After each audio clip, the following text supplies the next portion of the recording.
Welcome to my daily video mga kaagnot. Ngayon pala pupunta kami sa aming pinapagawang boarding house doon sa kabilang ibayo ng barangay. So, yan sa nakikita nyo na video, papunta po kami yan doon. At nandito na po ako sa aking location ng aking boarding house. Yan po, medyo hindi pa po tapos dahil 2 days pa po sila niya nagtatrabaho. Advice ko nga lang pala sa ating mga OFW, kung magtatanong po kayo kung magkano na po yung budget at saka nagastos ko sa aking boarding house, mga 80% ng aking savings ng ngayong taon na to, dito po lahat napunta.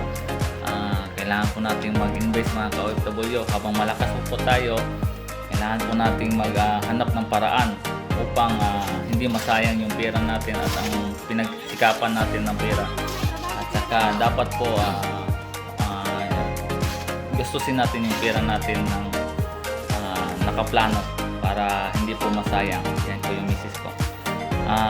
Isa po pala mga ka-OFW, sana po magbigay ng inspirasyon sa inyo itong video na to para ma-inspire ko po kayo na gawin din po yung ginagawa ko ngayon.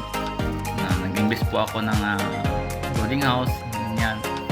Hindi ko naman sinasabi na successful po yung investment na ito, pero at least meron po tayong pagkukunan ng kita.